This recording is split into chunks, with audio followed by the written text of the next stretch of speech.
Ciao, welcome back to Geriatric Alpha Runt Productions. My name is Garp here on YouTube and across all the major platforms of Facebook, Instagram, TikTok. We're doing it all.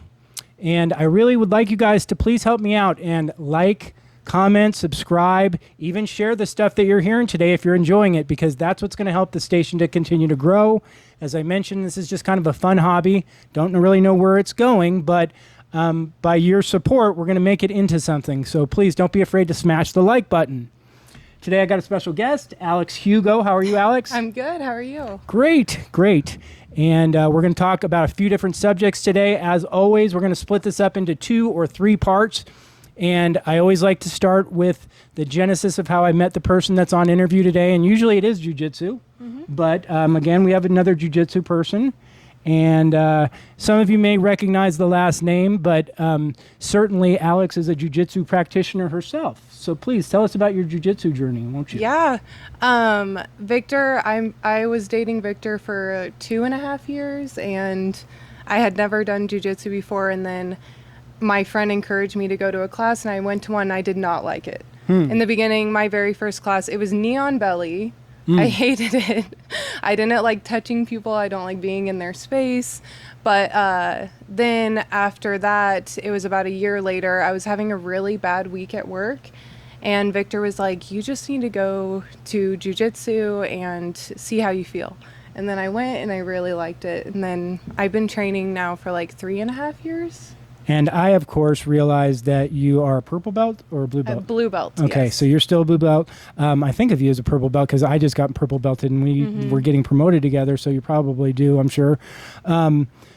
I also know you to be an athlete, though, so can you tell me kind of like about your upbringing, what kind of sports you were involved in and things like that? Yeah, when I was in high school and middle school, everything, I played tennis.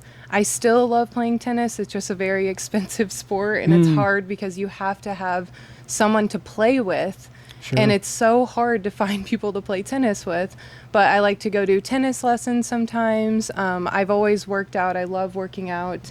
Whenever I met Victor, I was actually training to be like a firefighter. So I was like super bulky. And wow. I was super cool. Victor and I's first date, we went to Lifetime Fitness. And he was like, let's do back squats. I was putting on like 45s on each side, and he would, after my set, he would take them off and put on 25s for his sets. No kidding. Because his back was hurt whenever I met him. But yeah, I love tennis. I love working out. I do jiu-jitsu, and I was a yoga teacher for 3 years.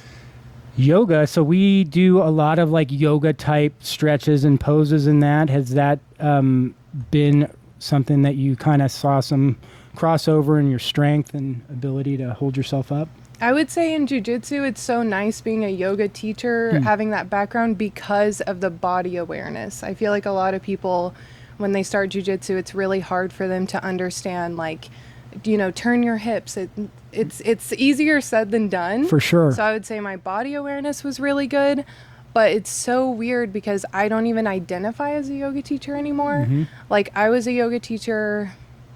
I just randomly decided in college that I was like, I'm going to do yoga teacher training. And I signed up and then I did the 200-hour course in like the span of 2 months, like wrecked my body, and became a yoga teacher. I was full in.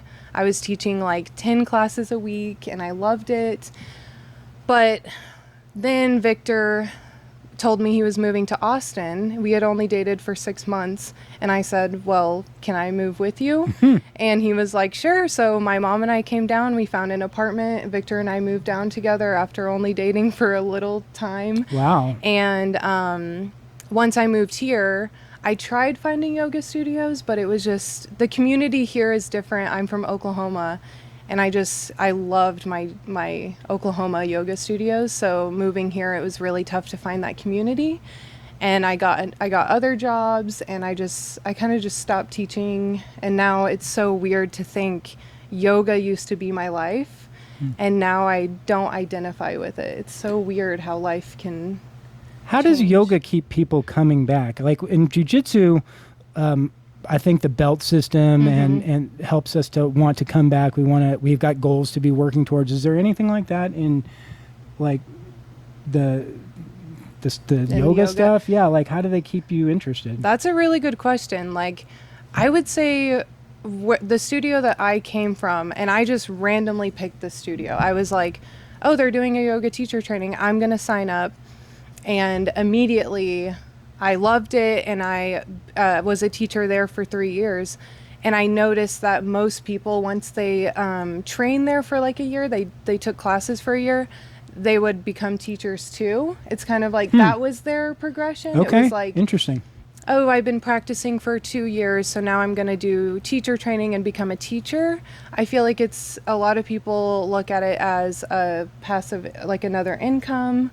But there's nothing like jiu-jitsu. There's no belts, but you can definitely get way better. That's what's fun about yoga to me is, like in the beginning, whenever I first started, I couldn't touch my toes. And then after 3 years, like I was super flexible. I could do handstands and all that fun stuff. So I think that's what's fun. And yoga, you can have a really good community. So that's probably why people keep going. That's really cool because obviously we see that in jiu-jitsu. There's a very great camaraderie. I just got to tell you this quick story. My limited exposure to yoga, and this must have been like 20 years ago. I had a job selling retrofit lighting fixtures and stuff like that, and I had to go to a Bikram yoga and count the fixtures, right?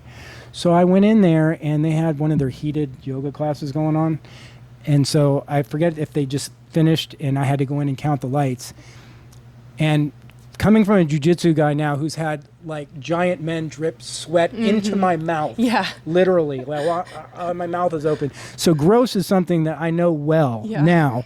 But I remember walking in that place and just going and smelling the body odor that was in this hot room and just going, yo, I will never do yoga. Bikram yoga is intense, and I think I've been to a couple Bikram classes, and it is. I think it was carpet. It was carpet, and it's hot. And then Bikram yoga, like I think you do all the poses on your right leg, and then all the poses on your left leg. It's intense. It's really. Is that still a thing, Bikram yoga? It is still a thing, even though he's been proven. I was going to say, I thought he was gotten some trouble. Yeah, he's not a good guy, but his yoga is really good. Well, you know, it's interesting because I'm not going to hide from something right now. In the news lately, we saw like something with the jiu-jitsu community where we're getting the grooming stuff and, you know, and it's not surprising because jiu-jitsu is like the first place I've ever been where men and women train simultaneously in a place where there's like a sport. I mean, again, you play tennis with men and women, you play golf with men and women, but to be side by side and actually have interaction with women like this, it did take a little bit of getting used to. Because I remember at first thinking, I don't know if my wife was going to like me ever rolling with a woman or all these things. But I mean, just it's like jiu-jitsu and something that you kind of get used to and you learn. And certainly as a man, I'm sure that you guys as women have your own bunch of things that you're thinking about it. But as a man, it's like... you really always want to try and be like ultra respectful, and you would like to be the person that women trust to roll with you. Because me being a smaller guy, I realize what it's like to not trust everybody to roll with because I get hurt easy. Yep. And sometimes, especially now that I turn purple, there's guys who think that I'm like, you know, a 25-year-old purple belt or something. And it's like a strong white belt can still hurt me. You know what I'm saying? I mean, it's possible. So definitely have to learn the hard way sometimes. So some more about the jiu-jitsu community. I mean, when you guys came here then, Victor was training obviously up at headquarters. We hadn't opened the gym down here yet. How was your... just your experience going from, how long did you spend as a white belt, I guess, is a pretty good place to start. Yeah, I was a white belt for about a year, I would say. And they actually, at headquarters, they made me into a green belt. And then it was really awkward going to Lake Travis because they didn't do green belts. And I look like a kid. I'm like, I promise I'm not a teenager, but I am a green belt. And I was a white belt for about a year, and I was kind of upset that Victor promoted me to blue belt so fast. But it's because I wanted to keep competing as a white belt and hopefully smash some more girls. Right. But I didn't get to do that, and then competing as a blue belt is just crazy. But back to what you said about like feeling safe in your gym and rolling with men, I would say that our gym is just so good because I never feel like men like it's awkward if you're rolling with a man if you feel like sexualized, like, you know what I mean? I can imagine. Because jiu-jitsu it's just a sport, so we don't even think about it. It's like, no, we're just rolling. So I'm just so thankful that we have like the best guys. I do not feel uncomfortable with anyone at any of our gyms. Super family oriented at our gym. I mean, we have a kids program, and so many of us have our kids in the program, and it's just really such a great place. You know, I just have to mention that obviously, like you said, you didn't feel like you're ready to go blue belt. Everybody kind of feels that imposter syndrome, but I'm sure that nobody would have, especially being someone that they wouldn't want to show favoritism to the group. You deserved your blue belt. I mean, there's no doubt about that. Let's talk about competing for a second, because I know you just competed this weekend. I went and watched, and I saw a bunch of different people, and it was so fun to watch you go out and compete because of your smile on your face, and you were like in the right frame of mind. I mean, it really like took notice of that. Aaron and I discussed like, gosh, looks like she's not nervous and she's having fun, like ready to go. Because I know that when I'm standing up there ready to get called onto the mat, I'm about crapping my pants.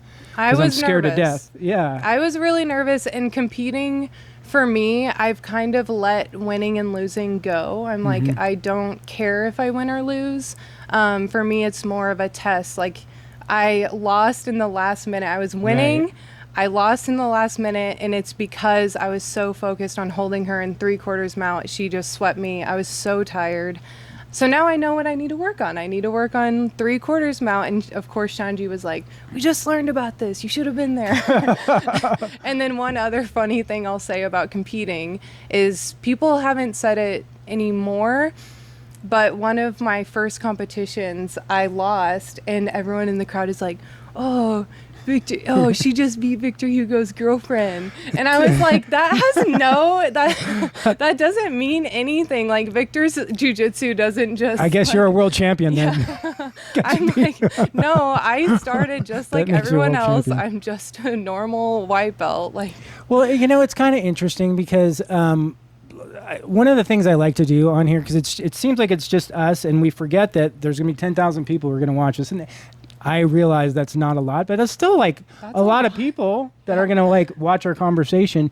And sometimes, like, you know, I want to be careful not to ask funny questions and stuff, but I do want to ask, you know, I mean, even since I've known Victor now over the last 4.5 years, he's really kind of taken some big strides forward in his career and become like really top of the food chain in this sport. And, you know, I mean, like, I wouldn't call him a celebrity, but I mean, in our little world, he's definitely a minor celebrity. I mean, you know, for sure. So, you know, Victor is such a nice guy and stuff. How's that been to like watch someone that you care so much about and that you know so intimately kind of rise? It's got to be exciting. I just kind of interested to hear like your take on the last 4 years of his career and stuff. It's honestly astounding to me. It's so cool. Like, so whenever Victor and I moved here, it's been 5 years now we moved here. And Victor used to do deliveries for Amazon, like whenever we moved here, because just because you're a world champion, you don't make money. Like, we moved here and actually HQ wasn't even open yet. We were training at Roca, which is a sunglass company, and that's where Six Blades was kind of training until we opened.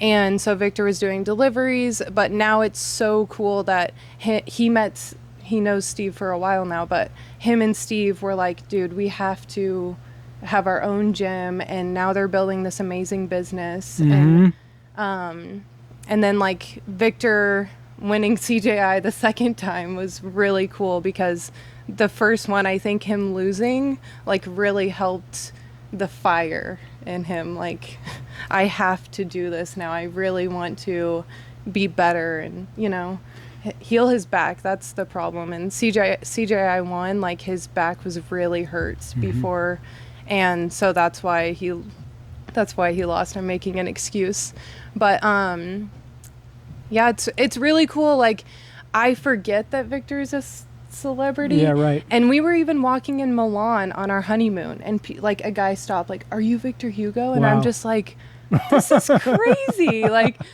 That's so cool. it's so funny. Yeah. Well, that's like one of the coolest things about training in our gym is that we're training with professionals that are at like top level. I mean, it's kind of like a dream come true when you watch the UFC and they're showing you the training montages and the people in the gym, and like we're part of the system, and it's so cool to have been there since the beginning of this. But for you now, like when you share that, you know, you were there when he was doing the deliveries and you've grown with him. It's like that is such a beautiful part of relationships. You know, even for myself with Aaron, you know, it was later in life when we met.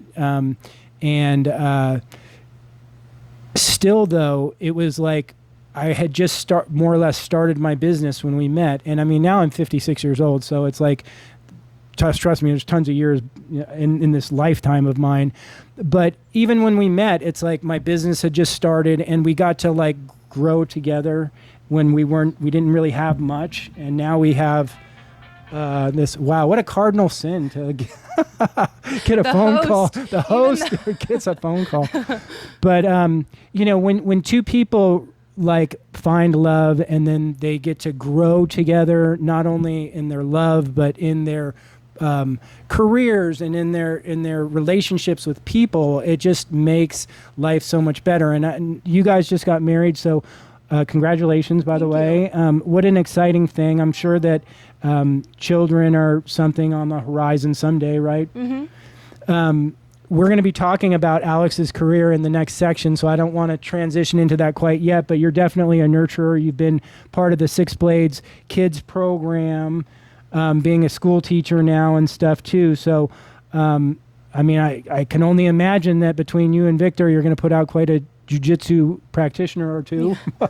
Yeah, I hope so. I don't want to, I never want to force my kids to do anything, but I think that I will kind of force them to do jiu-jitsu, because even if you don't want to do it, like last night, I did not want to go to jiu-jitsu. I was exhausted and so tired.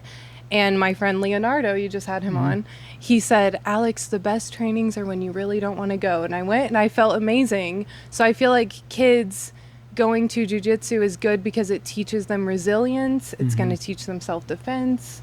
Yeah, I want my kids to do jiu-jitsu, even if they're not athletes, even if they're not world champions. It's just a good sport for your entire life. You can literally do it from the time you're 3 all the way until you die. There's so many metaphors for life on the jiu-jitsu floor too. And I mean, we've heard them all about getting submitted and coming back and all these various things. But I can honestly say that jiu-jitsu has been like one of the most major like epiphanies for me in my life, because of the fact that it came later. When you get to be 50, there's not many like new wonderful things that you get to experience. There's not, I think that the biggest thing I've been able to identify through doing this with people like Leo and stuff is that they remind me that the opportunities that jiu-jitsu gives you. You know, you can be 60 years old and still be a world champion at something. You can still go get a purple belt, a brown belt. There's always like the next thing to pursue. And, you know, we like when you get older, there's just not things where you get to get incrementally better at and reach new levels. And, you know, it's just, it really is an amazing thing. Can you see where jiu-jitsu like helps you maybe in your career or any other places that maybe I haven't touched on? I would say it's just made me tougher, like in the sense of like losing, because there's been so many times where when I was a white belt, I would be getting smashed and then I would go to the bathroom and start crying because I would be so frustrated and I would be like, I can't do anything, and I would just feel like helpless and defeated. And now I'm just like, that's a part of the process. Like, you're not always gonna win. You always learn. And then like, I work with kids. I mean, my kids are always like, "You're so strong," and that's really cute. I like being physically fit and stuff. Well, I mean, gosh, physically fit is like such an important part of life. If you're able to have a healthy body, you're going to have a healthy mind. And I mean, without a doubt, jiu-jitsu is, I mean, I played football in high school, and I mean, I lifted weights my whole life and stuff, but I can say that, I mean, jiu-jitsu is really hard. I mean, if it was easy, I think everybody would do it, but it's really hard. And I'm glad you brought up losing, because I think that it's a really great subject to talk about for a second, is losing. Because in life, just like we had just talked about, jiu-jitsu gives you opportunities, it's not always cut and dry. You don't always win and lose. You know, there's a lot of little losses in life that you don't always kind of chalk up as a loss. A divorce, a lost job, a lost relationship. These things are losses, and yet in life, you have to be resilient enough to pick yourself up and try again. And, you know, definitely you learn that through jiu-jitsu, especially when you start, because like failing is just all you do, really. Mm-hmm. And as you get older in jiu-jitsu, you just do mostly failing still too, because there's always, especially at our gym, there's always better people in the room. So definitely learn a lot from that. The last thing I would just want to maybe touch on is jiu-jitsu is, like, where do we go from here? You mentioned that you'll never stop and stuff, but do you have any goals? I mean, like with being around Victor, do you really think that maybe you'd want to get out there to Vegas and compete in the world someday, or is that not even on the radar? No, I don't think so, but I like doing the little competitions. Maybe in the future I'll do pans or something. That's to me is like a big competition, doing pans. It is a big, well, that's a major for sure. But I would definitely have to train more, because even for my last competition, it's like I wasn't training super hard. It's just like, oh, I have this competition, I'm gonna make myself go as much as I can. But I would like to challenge myself and in the future do one big competition and like actually train for it, like an athlete, like Victor does. I see Victor all the time. He has a competition tomorrow, and so the past 2 months it's just been every day, no matter what.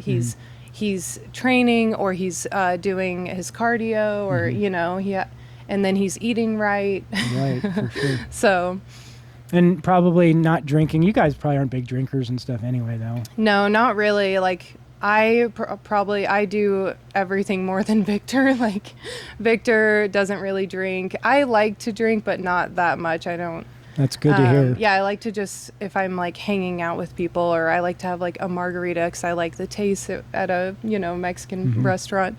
But we don't really drink or do anything. I would say. To be top athletes, you can't if you're really, and then to be happy people, you can't, like, you get to 30 years old, if that shit's not out of your system, then you might have a problem. Yeah, I mean, it makes me really uncomfortable. Like I just know some people where all they talk about is drinking. It's like, oh, well, this weekend I can't wait because I'm going here and I'm going to go out. And I've never, well, trust me, in college, sure, like, yes, did, I was right? going out a lot whenever I was 21. But it's just weird to me. And then even like for my wedding, I started to really stress about it. I did not want people to be belligerent at my wedding. I'm like, this is a special night to me, and it makes me you know, sure. It's so people awkward. People are taking their shirts off and wrestling. Yeah, I don't want people going crazy. Having and jiu-jitsu then I had some people telling me like, oh, we can't wait for your wedding because we're gonna drink so much and we're gonna have to Uber. And I'm like, I really don't. You really have to say that about my wedding? That's what you're excited about, is drinking at our open bar?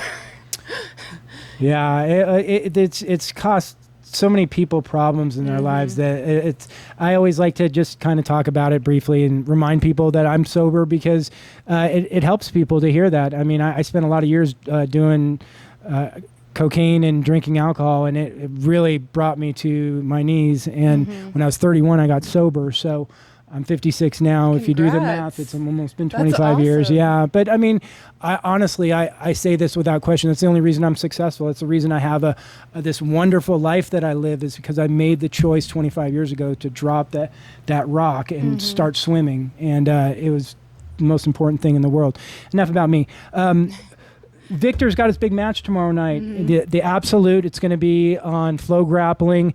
Unfortunately, this isn't going to air until next Thursday. So by the time people watch this, we'll already know that Victor has won, hopefully. And we've got Leo, who's also going to be fighting on that card. So it's going to be a really exciting, fun card to watch.